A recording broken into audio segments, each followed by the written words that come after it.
The Roman pattern didn't end with Rome. It just kept running at a smaller scale. We picture Rome falling. We see marble statues and a mad emperor. A civilization at its peak right before the drop. And then the legions vanish. The cities go dark, and the whole thing turns into a memory. But that's the Hollywood version. And the real story is a lot more dangerous than that. Civilization doesn't actually end, it transforms. It fragments, it reassembles, and it keeps running the same patterns at new scales. Money and borders and power didn't disappear when Rome fell. They just moved into smaller bodies. You get debased coins that won't even buy a loaf of bread. You get empty forts sitting out along the Danube. You get laws that are still written down and nobody bothers to enforce. The borders didn't break in some dramatic snap. They dissolved. And by 800 AD, you've got a Frankish king being crowned emperor of the Romans by a pope that's still running what's left behind of the Roman administrative system. And 3 centuries after the supposed fall. And that's what continuity actually looks like. This was never only a Roman problem, though. It's a pattern. And once you understand what Rome became, you might start to recognize what we're becoming right now.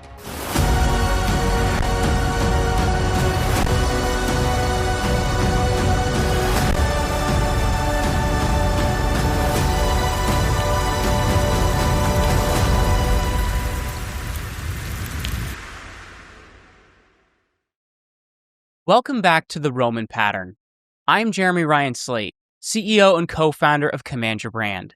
And you can find us over at commandyourbrand.com. So we spent this whole series following Rome down through the stages of its decline. And I want to be clear about what kind of story this isn't. It isn't a story about bad emperors. And it isn't a story about one final catastrophic battle.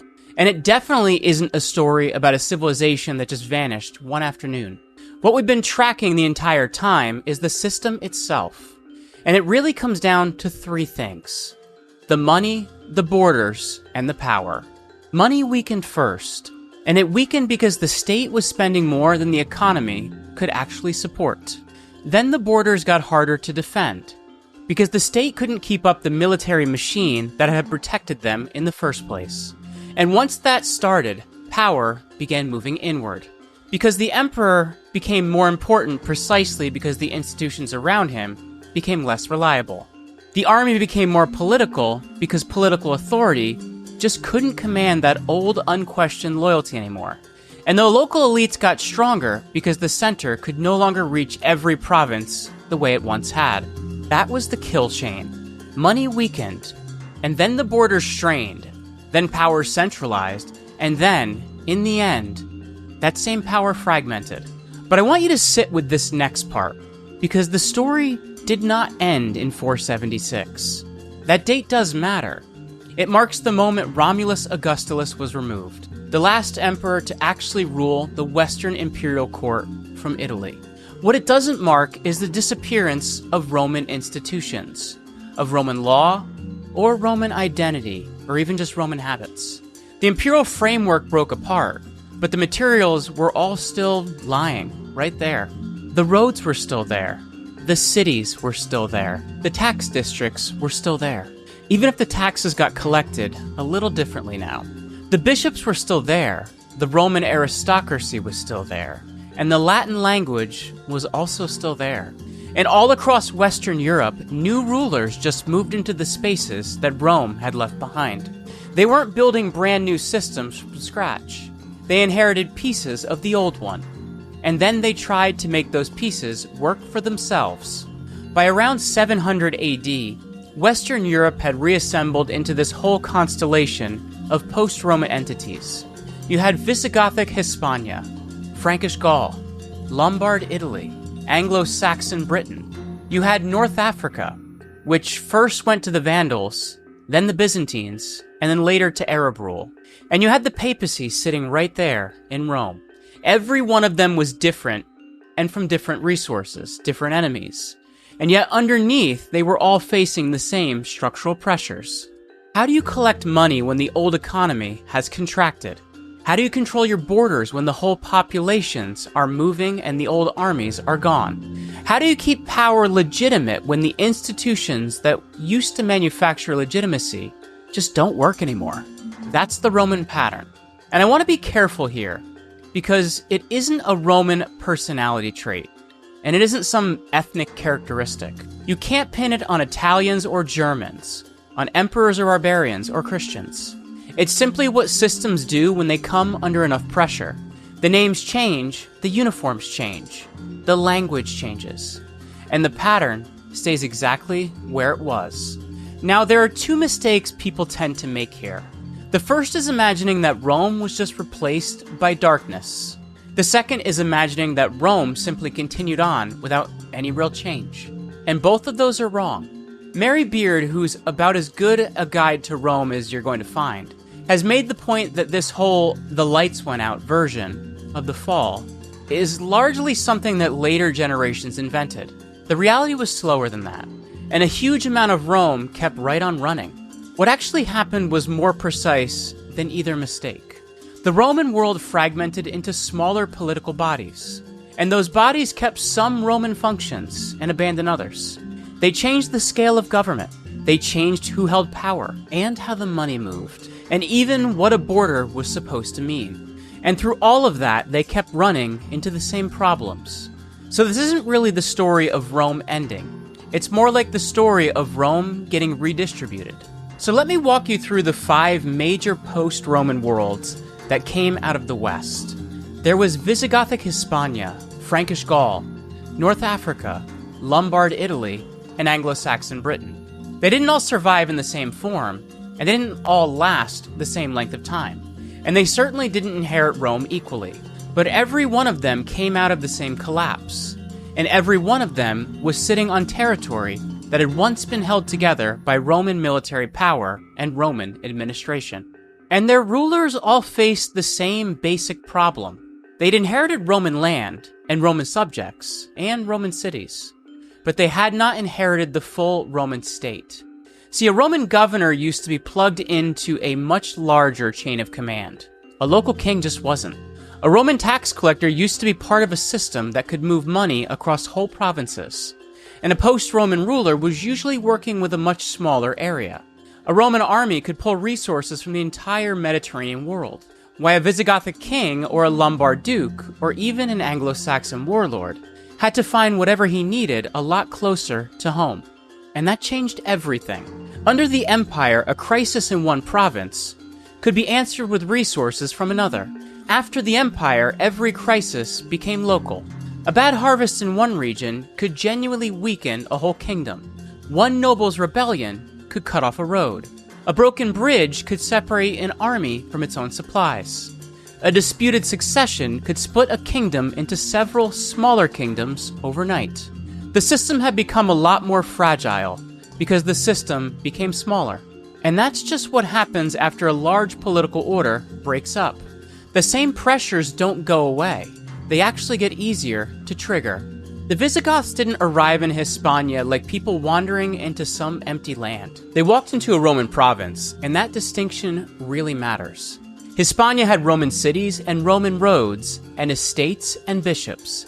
It had an educated Latin-speaking elite, and a population that was mostly Roman in language and culture, even when the rulers on top were Germanic. So the Visigothic kingdom got built right on top of that older structure, with the Visigoths supplying the warrior elite, and the Roman population supplying most of the administrative and economic base. And that's where the first real tension shows up. The rulers needed those Roman institutions, but they also needed to stay distinct from the very population they were ruling. They were a military people governing a much more numerous Roman majority, so their power depended on staying separate, while their survival depended on integrating.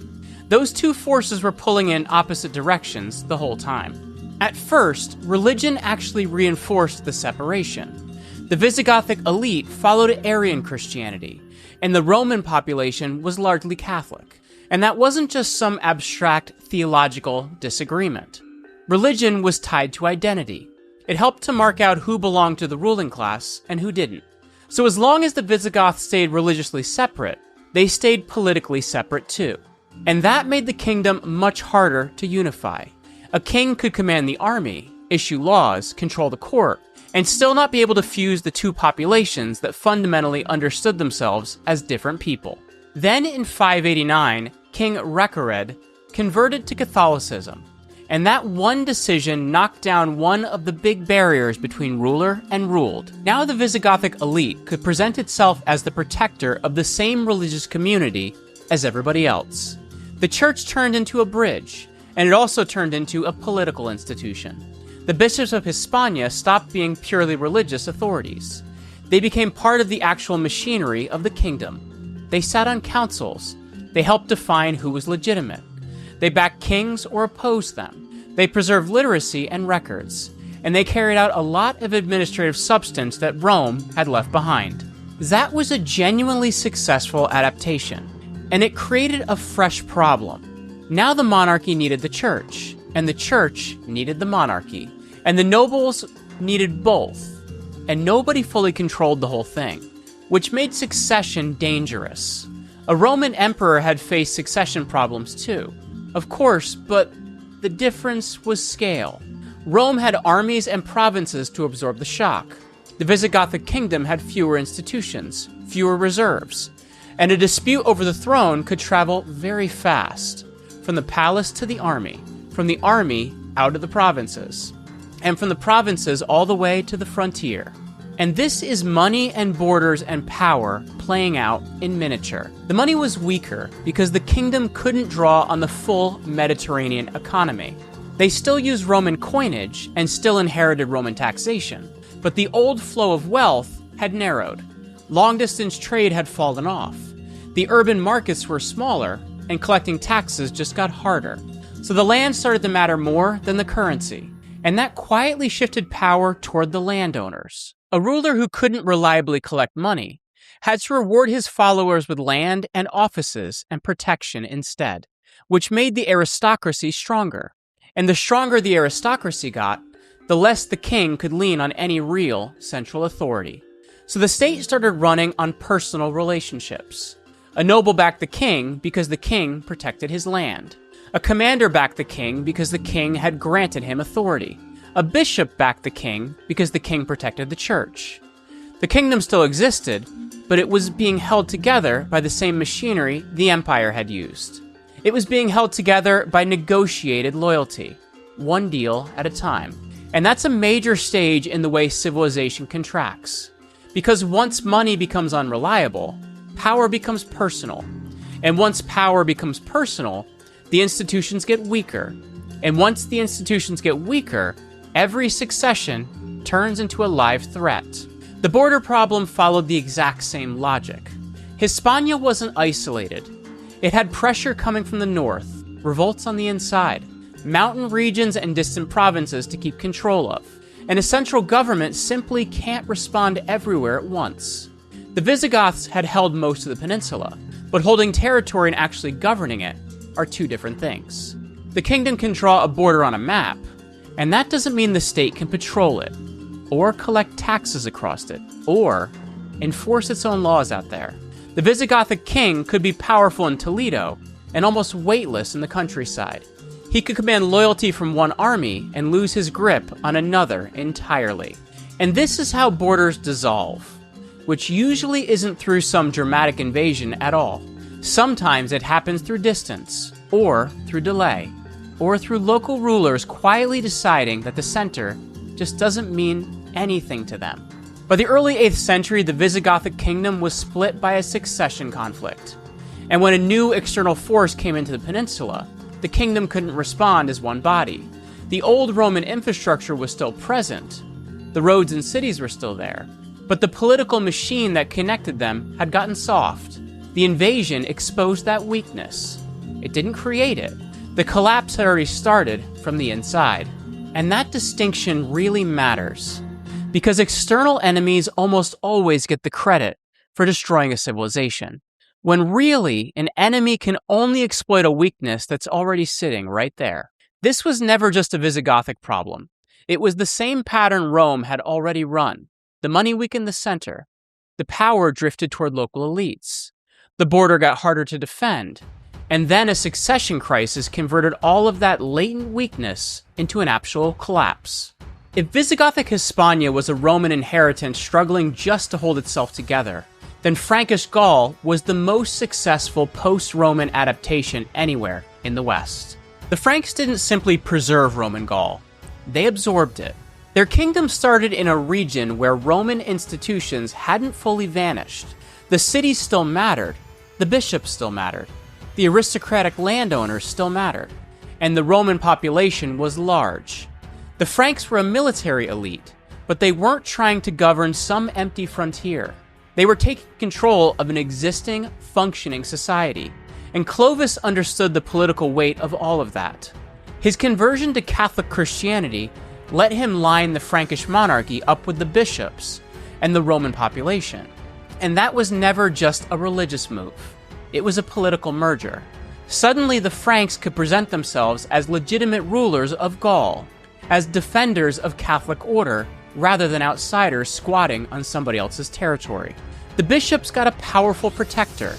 The king got access to the church's networks, and the Roman aristocracy got a new political center to organize around. And that's how a post-Roman state actually stabilized itself. It didn't come from restoring the empire. It came from combining pieces of the old order with a new military structure. Peter Heather has argued this at real length, that the barbarian kingdoms weren't the opposite of Rome at all. They were assembled out of Roman parts, Roman landowners, Roman churchmen, and Roman ways of collecting and holding wealth. The money problem was still there, though the Frankish kings didn't have the old imperial tax machine. They couldn't run the same professional bureaucracy, and they couldn't pull resources from across the whole Mediterranean. What they did have access to was productive land, and the old Roman cities and estates.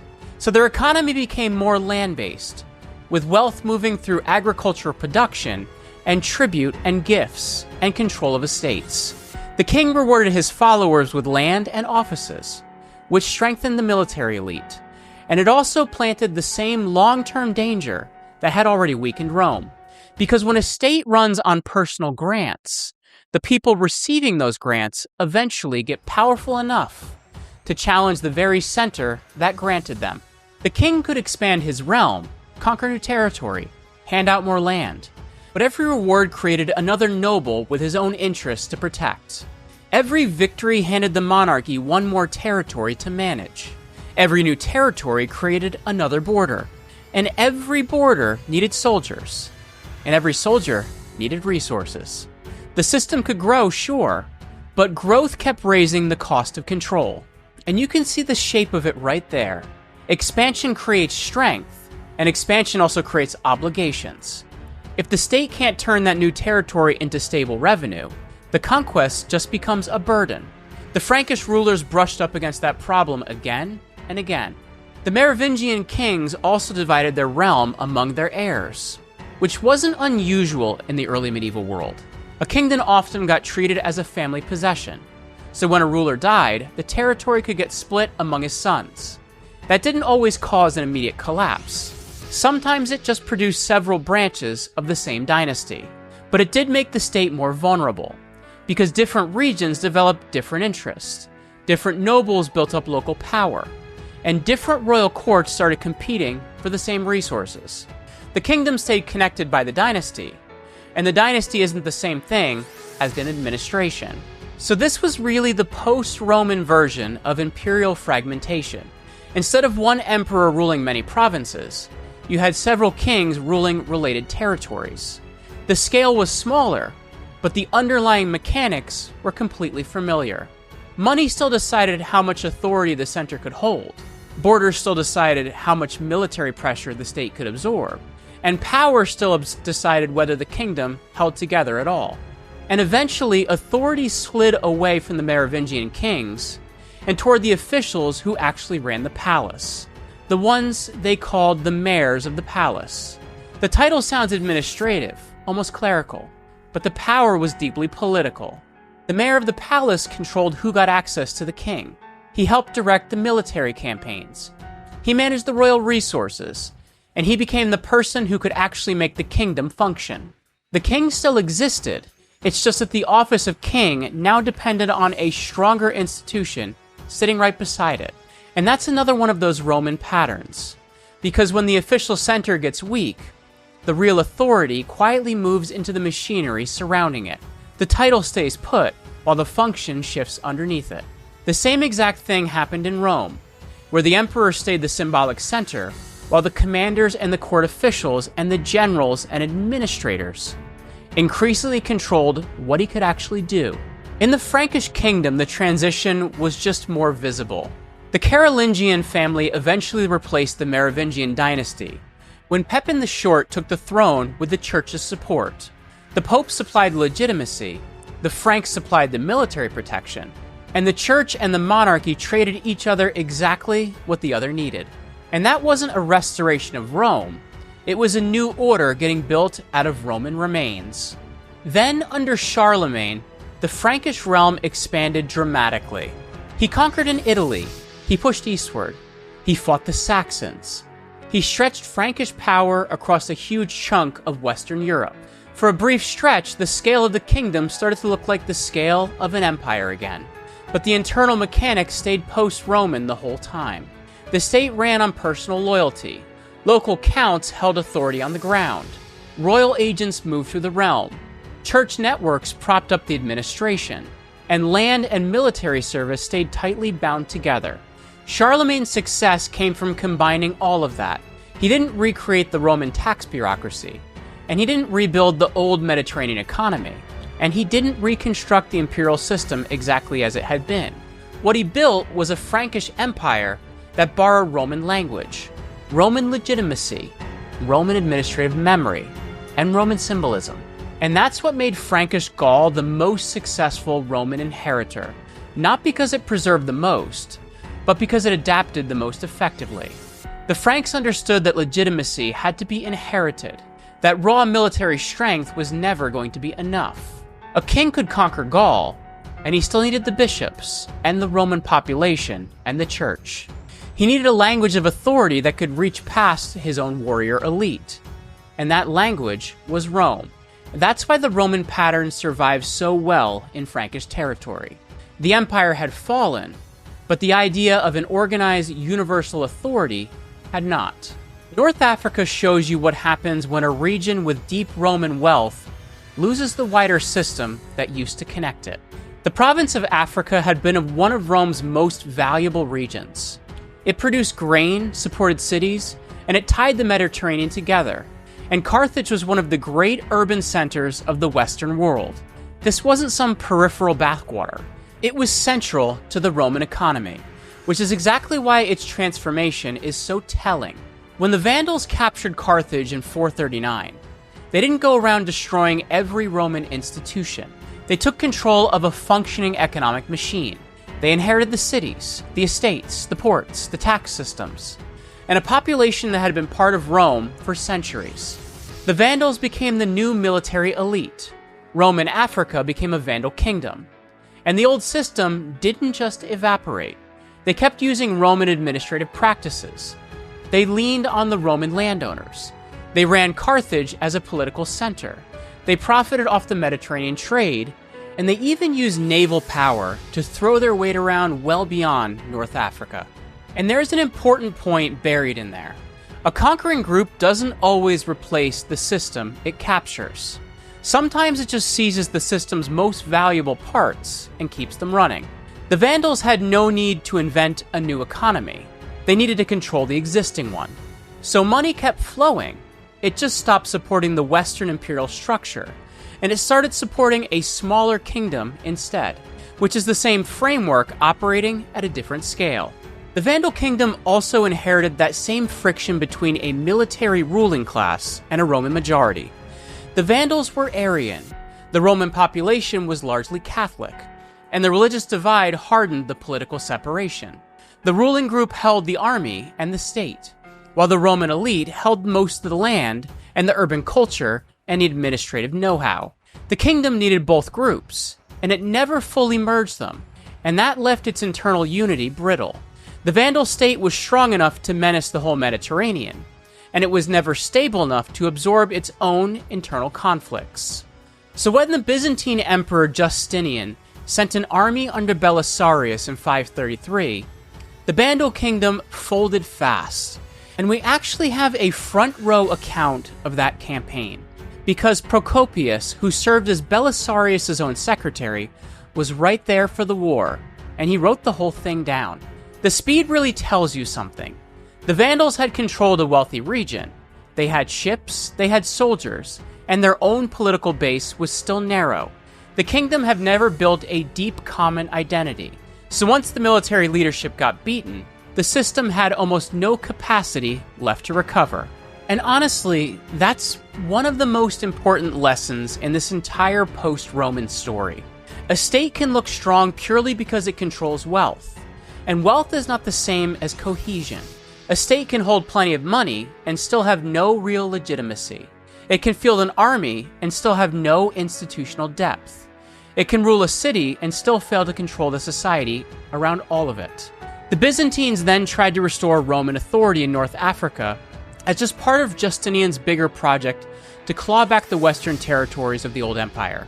And for a moment, the old framework really did come back. The Roman officials returned. The Roman law returned. The imperial flag went back up. But the conditions that had produced the original Western system were long gone. Now, the Byzantine government had to run North Africa all the way from Constantinople. It had to defend the region against local resistance, pay the soldiers, rebuild the administration, keep the fleet going. And the restoration ended up costing more than the region could comfortably provide, which is the same trap that Rome had already fallen into. Because a government can recover a territory a lot faster than it can rebuild a system that made the territory worth having. So the Byzantines controlled North Africa, and control required money, and money required tax collection. And tax collection, well, that required local cooperation, and that cooperation required legitimacy. And the whole chain was so fragile all the way down. Then the wider Mediterranean shifted again, as Arab armies expanded across the region. And by the late 7th and early 8th centuries, Byzantine power in North Africa was gone, and the region moved into a new political and religious world. And even then, the basic dynamics didn't vanish. North Africa stayed wealthy and strategically important. It stayed wired into the wider trade routes. It stayed a place where imperial and local power ground against each other, a corridor running between continents. The rulers changed, the system transformed, and the pattern, well, that just kept going.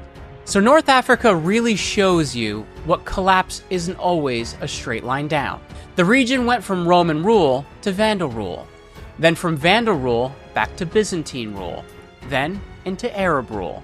And every one of those transitions changed the identity of the government, while the underlying questions stayed exactly the same.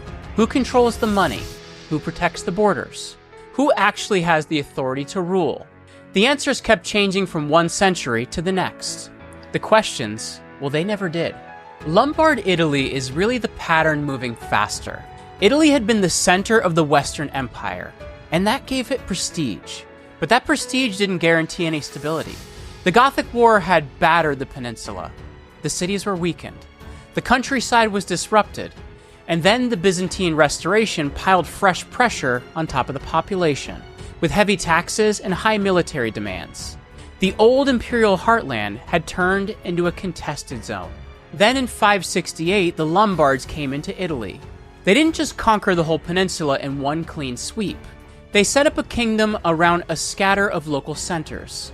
So Lombard power was strong in some regions and thin in others, while the Byzantines held onto Ravenna and Rome and stretches of the coast, and a handful of strategic areas. Italy ended up being divided between Lombard and Byzantine territory, and that split created a landscape where no single power could really dominate the whole peninsula. The Lombards inherited the Roman cities, the roads, the land, and they did not inherit a unified Italian state. The kingdom was decentralized. The dukes held serious power of their own, but the king had the authority, but nothing close to unlimited authority. And a Lombard ruler had to negotiate constantly with local commanders and regional elites. That weakened the center, and it also, oddly enough, helped the kingdom survive. Because a decentralized state can adapt faster in one region, even while it fails to coordinate across the whole territory. Money was the first real constraint. The Lombards could pull resources off the land, control the estates, demand tribute, and they didn't have anything like a tax system that had once moved wealth through the Roman state. So the economy went local. The cities lost some of their old role. The agricultural estates mattered more. And military service got tied to land and personal loyalty. The kingdom could keep itself alive. It just couldn't generate the kind of centralized power that Rome used to wield. And then the borders became internal, almost as much as external. The Lombards fought the Byzantines. They fought each other. They fought neighboring peoples.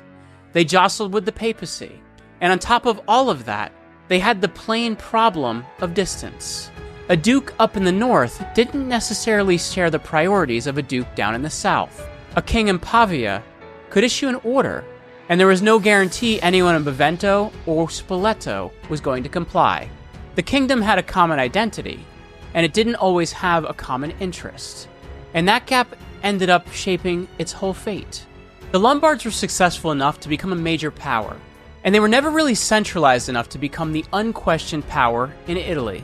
Their vision of the pattern just ran faster because Italy was already fractured. The old Roman center had become a prize everyone wanted. The Byzantines claimed they were restoring it. The Lombards claimed they were replacing it. And the papacy claimed a completely different kind of authority over all of it. Each of those powers needed the others, and each of them feared the others. And together they formed this permanent political triangle. Money made the conflict possible. The borders made it urgent, and the scramble for power kept it unstable.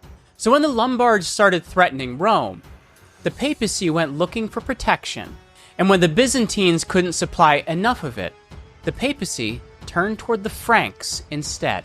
And out of that you get a new alliance, where the Frankish king would provide the military strength, and the Pope would provide the legitimacy, and the Lombards would lose their position in Italy. Once again, the post-Roman world reorganized itself through a transaction between raw military power and institutional authority. And that was no accident, because military rulers needed legitimacy, and institutions needed protection. And the Roman framework had always leaned on both at the same time. The emperor had commanded the armies, while the Senate and the law, and the army, and the city of Rome itself had defined what counted as legitimate. After the empire, those two things came apart. Now a king could have soldiers without any Roman legitimacy, and a bishop could have all the Roman legitimacy in the world without enough soldiers to back it. And a ruler who managed to combine the two had a real advantage. And the Franks eventually pulled it off, while the Lombards never did. So by the time Charlemagne conquered the Lombard kingdom, it had already gone soft from the inside. It still had resources and military power and terrain, and it lacked a single center strong enough to hold the whole structure together. That's how collapse tends to work in a fragmented state. The final defeat can look sudden, and the weakness underneath it is almost always older than the defeat. Anglo-Saxon Britain was a different case from the others. It didn't preserve nearly as much of direct Roman administration. Roman power pulled out of Britain in the early 5th century, because the island was too far from the continental center. The military cost was too high, and the Western Empire could no longer defend every frontier it had.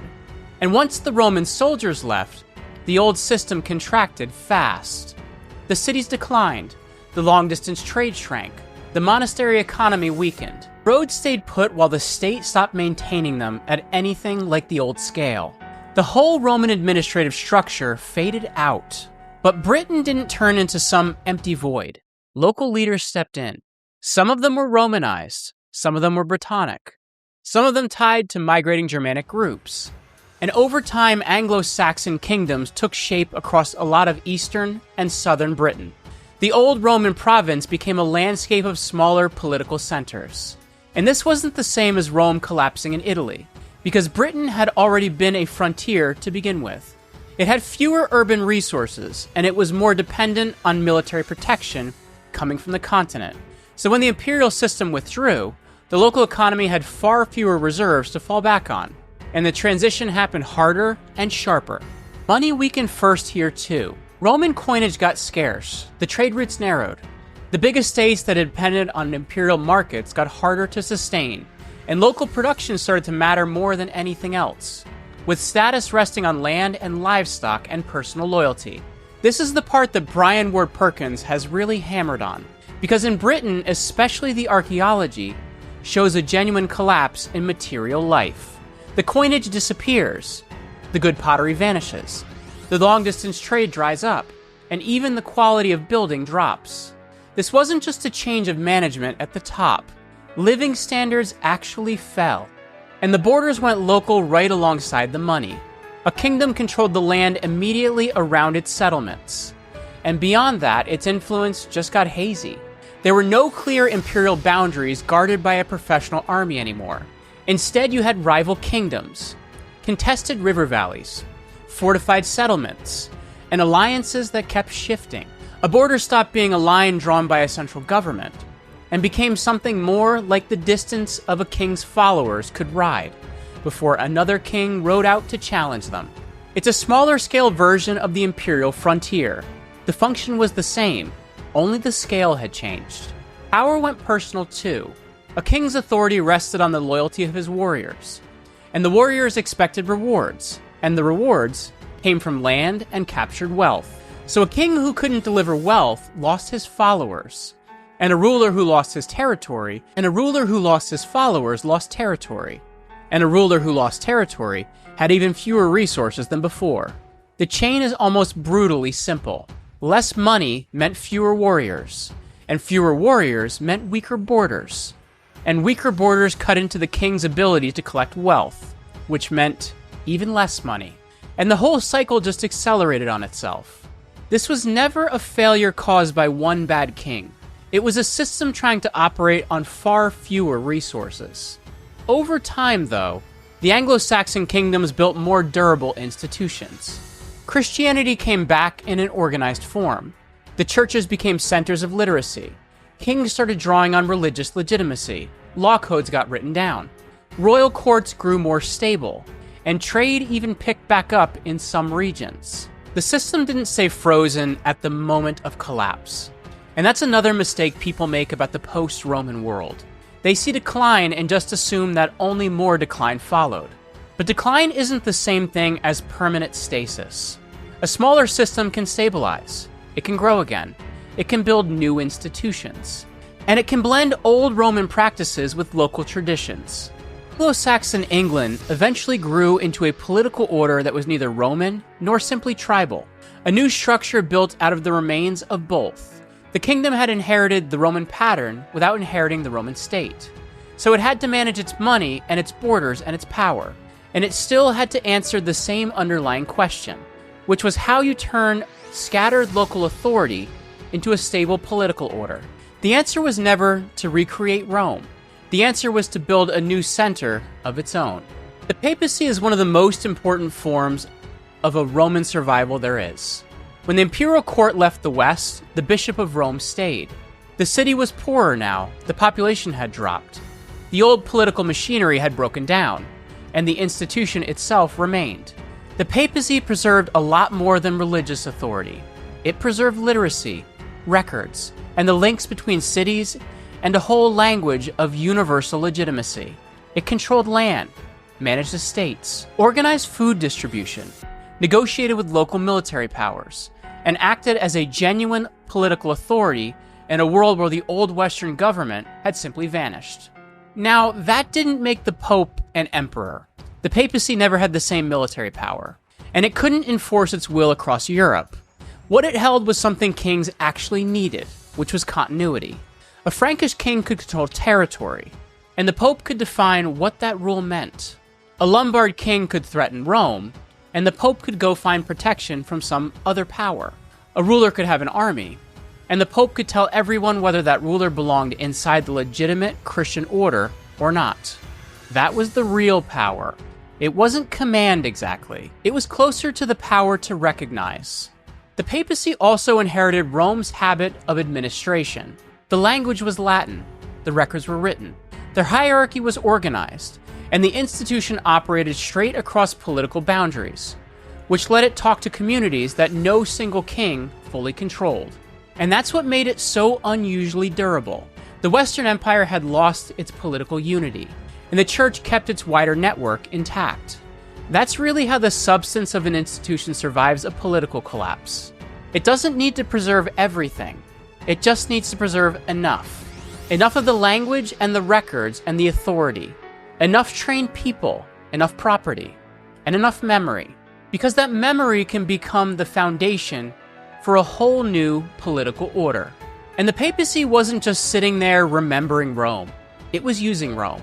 Roman administrative language made the church more coherent.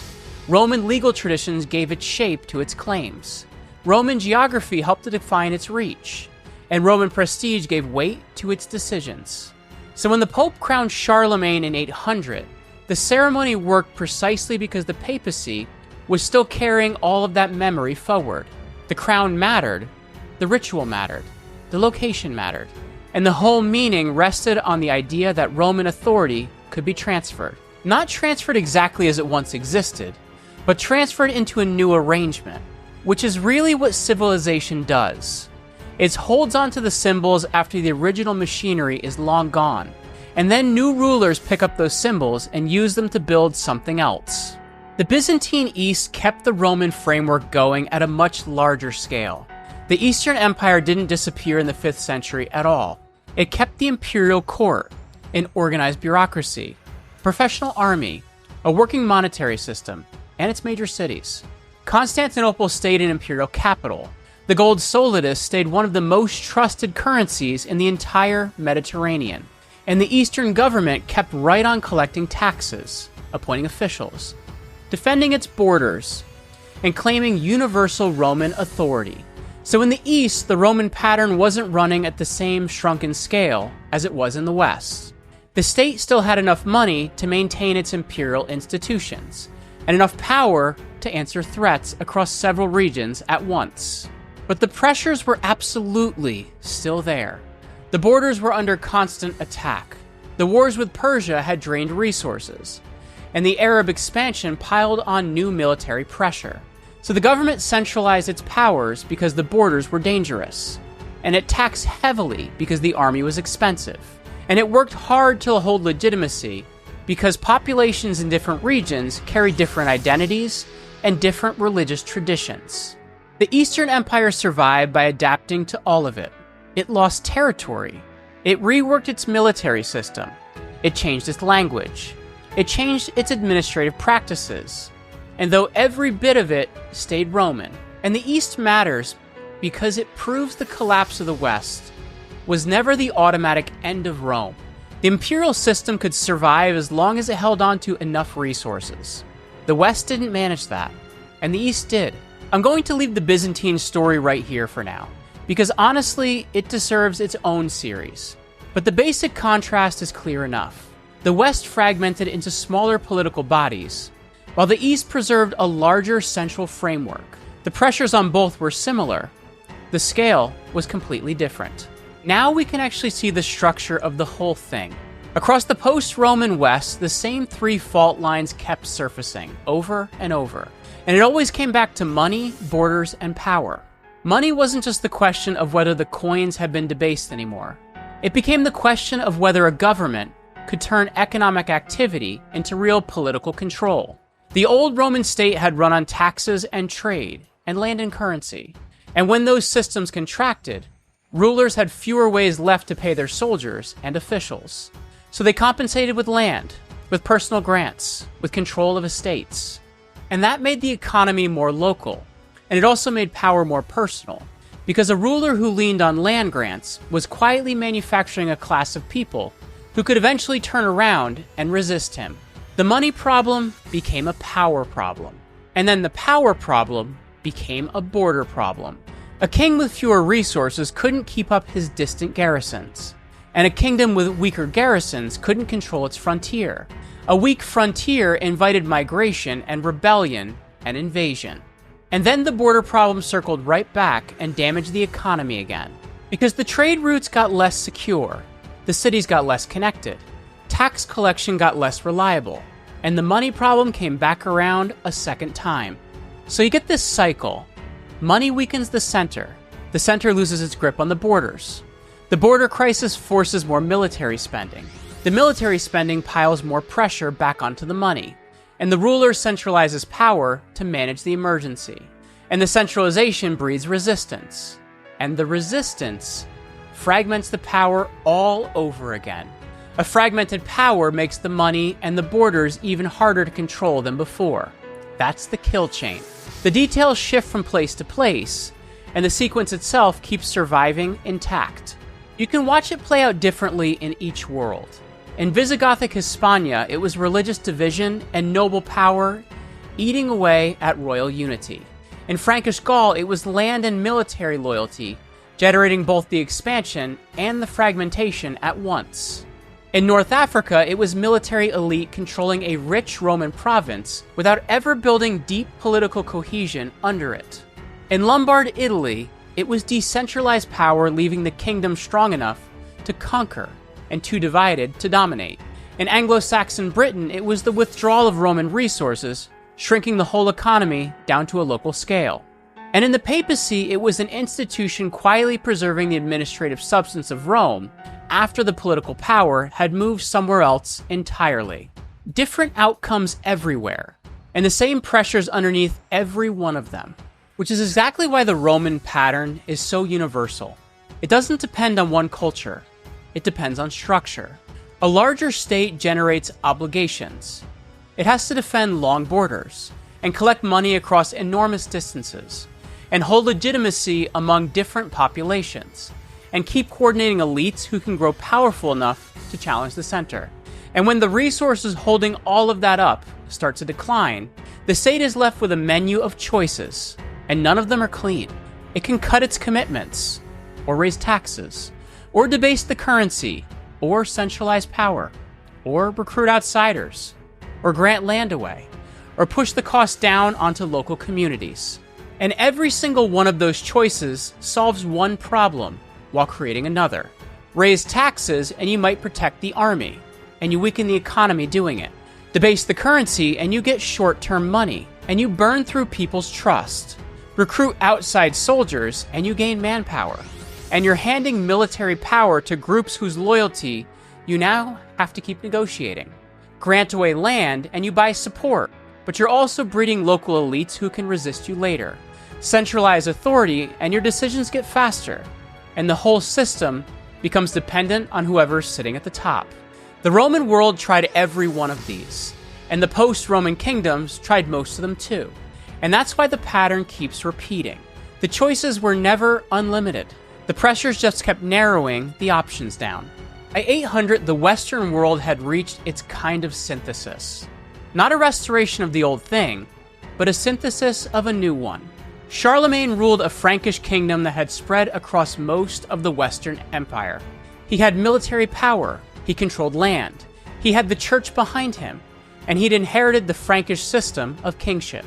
And he also understood the value of Roman authority. He didn't carry himself just like another warlord. He presented himself as the protector of the Christian order. His court ran on Latin. His administrators copied out texts. His officials issued written instructions. And his empire leaned on bishops and local courts. His power was Frankish, and his legitimacy was partly Roman. And the papacy recognized that connection perfectly, because the Pope needed Frankish military protection, and the Franks needed the Pope's authority. The whole arrangement hit its symbolic peak on Christmas Day in the year 800, when inside St. Peter's Basilica, Pope Leo III crowned Charlemagne Emperor of the Romans. That was 324 years after the last Western Roman emperor had been removed from power. The title had survived all of that. The institution had survived. The memory had survived. And the city of Rome had survived too, even in a reduced form. The basilica stood on Roman foundations, and the ritual drew on Roman imperial tradition. The crown carried the language of Roman authority, and the man kneeling to receive it was not a Roman emperor in the old sense at all. He was a Frankish king. His power came out of a different military and economic system, and his empire was held together through personal loyalty and land and church networks and conquest. So the ceremony didn't reverse the collapse. What it did was reveal what had happened after the collapse. Rome had been broken into pieces, and those pieces had been carried off into new political bodies.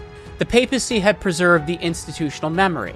The Franks had preserved the military expansion. Roman law and Latin language had preserved a common vocabulary, and Christianity had preserved a wider shared identity.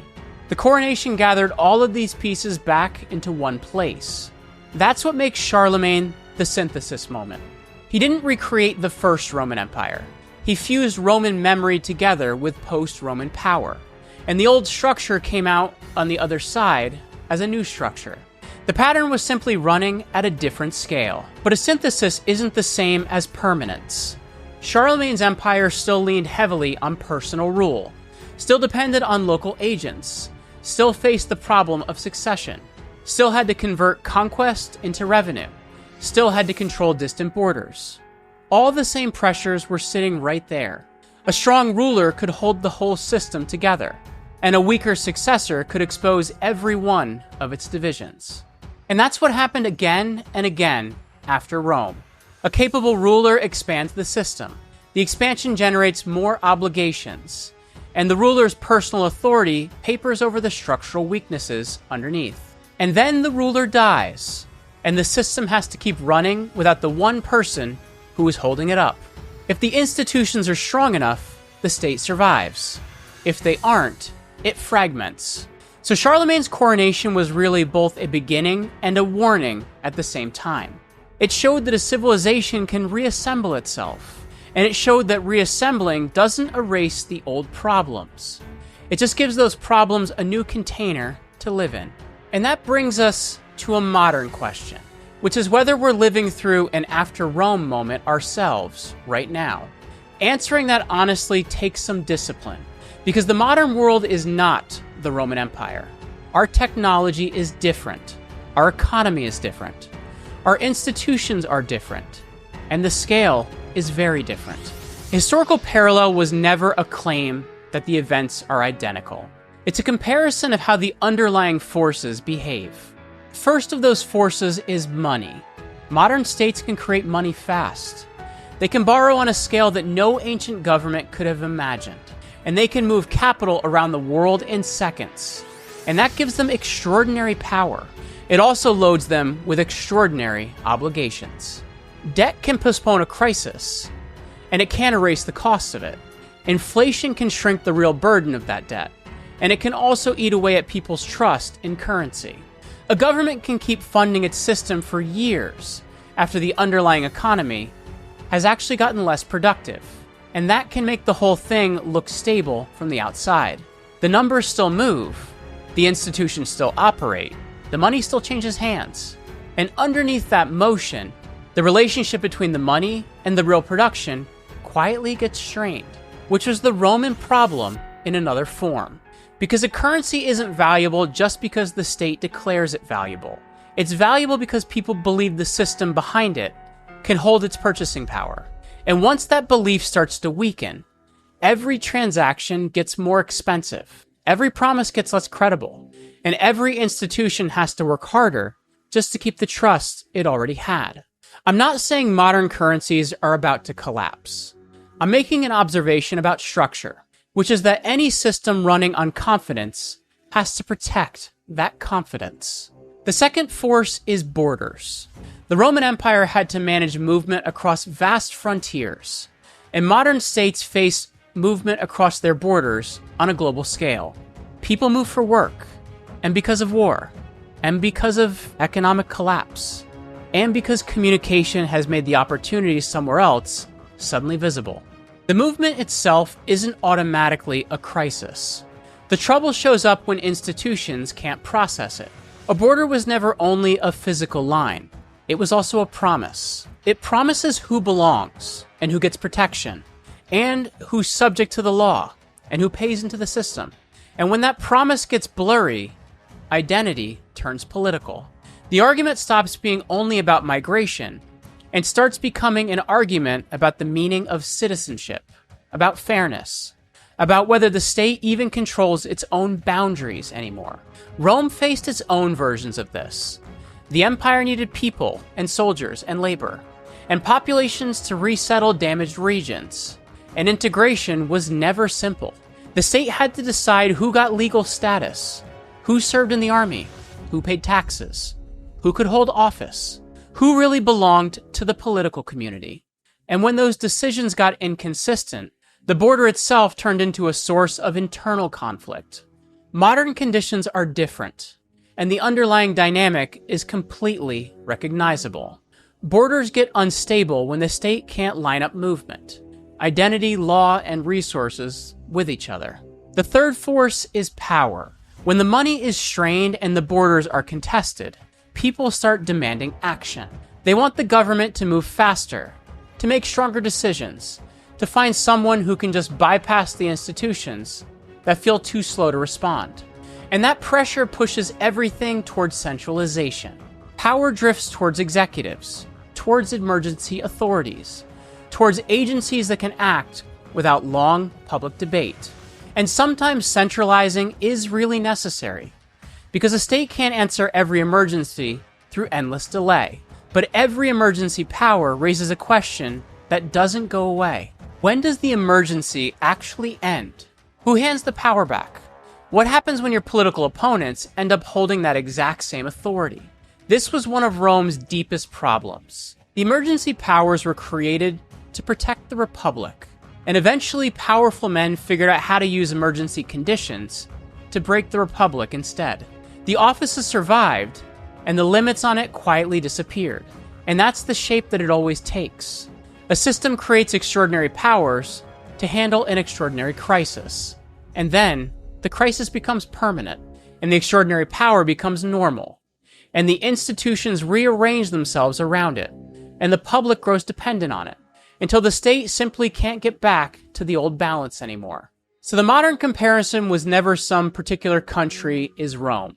The comparison is that the systems under pressure tend to make the same handful of choices. They centralize, they borrow, they expand their emergency authority, they redefine their borders, they lean harder on executive power. And those choices can be genuinely necessary in the short term, and they get dangerous when no institution is left that can reverse. And that's the real lesson of the After Rome series. Because the visible structure can stay standing long after internal workings have changed underneath it. The Senate went on existing after the Republic had lost its real independence. The imperial title went on existing after the Western imperial state had lost its actual capacity. The city of Rome went on existing after the political system that built it had already fragmented. The modern institution can do the same thing, surviving while its function shifts. A constitution can stay on the page, while the balance around it moves. A currency can stay in circulation while the trust in it drains away. A border can stay on the map while control over it gets contested. A government can stay in place while the real authority migrates into networks that ordinary citizens can't even see clearly. And that's why the historical memory actually matters. History doesn't tell you what's going to happen next. It tells you what to go inspect. Look at the money, and ask whether the system can still fund its promises. Look at the borders, and ask whether the system can still define and protect its political community. Look at the power, and ask whether authority can still be handed over peacefully, whether the emergency powers can still be limited, whether the institutions can still correct themselves before the crisis becomes permanent. Those are the diagnostic questions, and they aren't predictions. They're warning signs. And the warning itself is pretty simple, because civilizations almost never fail because the people in them suddenly got less intelligent. They fail because the system starts generating problems faster than it can solve them. Fall of Rome usually gets described as the end of civilization, and the post-Roman centuries show you something else. Civilization didn't end at all. It changed shape. The Roman cities became smaller centers. The Roman laws became local codes. The Roman roads became routes running between new kingdoms, and the Roman land became the foundation of the medieval estates. Roman Christianity became the framework of Western identity.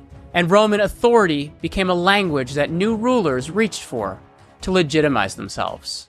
The old system broke, and its substance just moved somewhere else. That's the real distinction between collapse and transformation. Collapse describes the failure of one specific structure. Transformation describes what happens to materials afterward. The Western Empire collapsed as a centralized political system, and its language survived, its law survived, and its religion survived.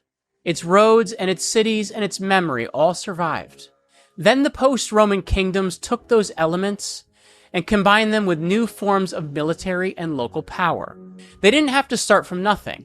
They inherited a damaged system, repaired some parts of it, absorbed others, and built new structures right on top of the old foundations, which is what civilization actually does. It doesn't preserve everything, and it doesn't destroy everything.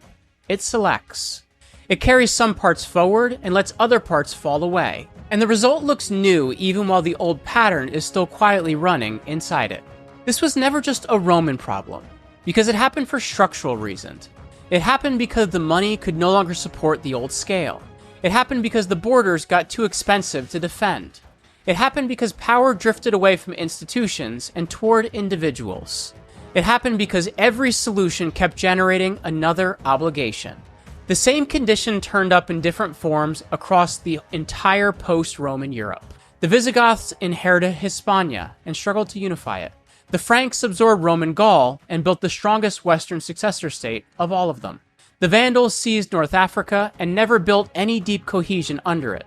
The Byzantines restored North Africa and couldn't carry the cost indefinitely. The Lombards conquered Italy and stayed divided. The Anglo-Saxon kingdoms grew up out of the ruins of Roman Britain, and the papacy reserved the institutional memory that made a later Roman revival even possible. And then Charlemagne pulled several of those strands back together, not because Rome had returned, but because Rome had been transformed. The Roman pattern didn't end when the Western emperor disappeared. It kept going in smaller kingdoms, and in the churches, and in the cities, and in the laws, and in the ambitions of rulers who wanted more than just local power. For 6 centuries, Western Europe wasn't just sitting in the dark, waiting for civilization to come back. It was rebuilding civilization out of the fragments. And the builders didn't always realize they were repeating Rome. They didn't need to realize it. The pressures were enough on their own. Every ruler needed money and borders and power. And every ruler faced the same danger, because if the money weakened, the state lost its reach. And if the state lost its reach, the borders got unstable. And if the borders got unstable, power centralized. And if power got too centralized, the whole system came to depend on one single person. And when that person failed, the fragments came right back. And that is what happens when a political order grows beyond the strength of the institutions holding it up. It's what happens when the cost of control grows larger than the resources that you have to pay for it. It's what happens when the symbol of authority outlives the machinery that used to stand behind it. The Roman world didn't vanish. It became Visigothic, and Frankish, and Lombard, and Anglo-Saxon, and Papal, and Byzantine. And then, in the year 800, a Frankish king crowned the Emperor of the Romans in a city whose political power had collapsed centuries before. That ceremony wasn't resurrection. It was an admission. The Roman idea was still alive, and it had changed owners, changed scale, changed form, and was about to move into a whole new phase. Because the real question was never only how Rome fell. The deeper question is where the pattern started in the first place. Back before the emperors, before the legions ever conquered the Mediterranean, before the imperial machine grew too large to control. Rome was a republic once, and the republic had its own version of these exact same fault lines. Its own struggles over money and borders and power. It had a debt crisis. It had political factors. It had emergency powers. It had elites who were convinced the whole system belonged to them, and it had leaders who discovered that public fear could be quietly converted into private authority. The empire didn't come out of nowhere. It grew out of pressures the republic could no longer hold in. And that's where we're headed next. Back to the beginning. Back to the republic. Because the Roman pattern didn't start with the fall of Rome. The fall was just the point where the pattern got too big to ignore. This has been the Roman Pattern. I'm Jeremy Ryan Slate. Please like this video, leave us a comment, and smash that subscribe button if you want more of the Roman Pattern. This has been the longest video in this series, so thank you for hanging with us. If you're getting this video as your first experience, go back 2 series, see how we got here, and then after you finish, check out the Republic, coming soon.